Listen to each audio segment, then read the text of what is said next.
ईद के दिन दोस्तों से गले मिलने वालों, क्या ऐसा नहीं हो सकता कि हम हुजूर की सुन्नत के मुताबिक ईद के दिन दुश्मन से भी गले मिल लें?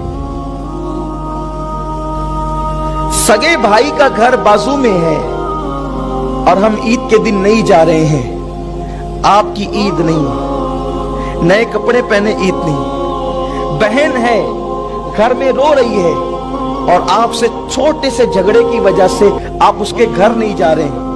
आपकी सबकी ईद हो सकती है, आपकी नहीं है। तो आज ईद कैसे मनाएंगे?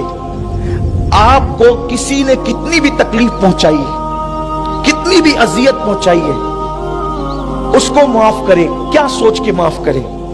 उसने आपको दुख दिया, उसने आपको तकलीफ पहुंचाई, उसने आपको गाली दी, उसने आपको सताया। अब आपकी वजह से वो जहन्नम का अजाब भुगतेगा। बोलो तकलीफ किसको होगी? उम्मती जहन्नम में जाएगा, तकलीफ किसको होगी? हुजूर को होगी। समझ रहे हैं आप? मेरी बात आपकी समझ में आ रही है? उम्मती जहन्नम में जाएगा, तकलीफ किसको होगी? हुजूर को होगी। क्या आप में से कौन चाहता है कि हुजूर को तकलीफ हो? जब सैयदना फारूक आजम पर एक शख्स ने हमला किया, खंजर से हमला किया और आप जमीन पर आ गए और फिर हजरत अब्दुल रहमान इब्न औफ ने नमाज पढ़ा दी, तो आपका पहला सवाल यह था, मेरा कातिल कौन है? मेरा कातिल कौन है? और किसी ने कहा हजरत आपका कातिल मजूसी है, आग परस्त है, काफिर है। आपने कहा अल्लाह तेरा शुक्र है, मेरा कातिल कोई मुसलमान नहीं है। तो किसी ने पूछा फारूक आजम, अगर आपका कातिल मुसलमान भी होता तब भी आप शहीद होते, क्योंकि किसी को कत्ल कर दे मुसलमान तो भी वो शहीद है।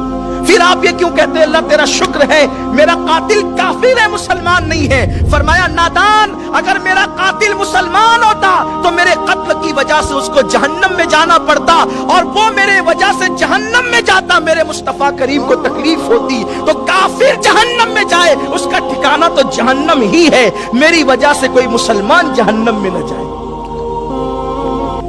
तो अगर हमने अपने दिल दुखाने वाले को, तकलीफ पहुंचाने वाले को माफ नहीं किया, तो अपनी वजह से वो जहन्नम में जाएगा, या दुनिया में अपनी वजह से वो मुसीबत में मुब्तला हो जाएगा।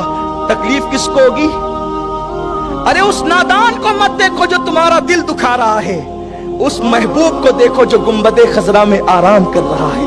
इसलिए अगर भाई ने दिल दुखाया, बहनों ने दिल दुखाया, दोस्तों ने दिल दुखाया, अहबाब ने दिल दुखाया और वो अहले ईमान है, तुम नमाज शुरू होने से पहले मैं आपको आपके नबी का वास्ता, मेरे नबी का वास्ता देकर कहता हूं, गर्दन झुकाकर आधे मिनट के लिए उन बंदों का तसव्वुर कर लो और अर्ज करो, अल्लाह मेरे दिल दुखाने वाले, मुझे तकलीफ पहुंचाने, मुझे सताने वाले को सिर्फ तेरे महबूब की खुशी के लिए मैं माफ करता हूं।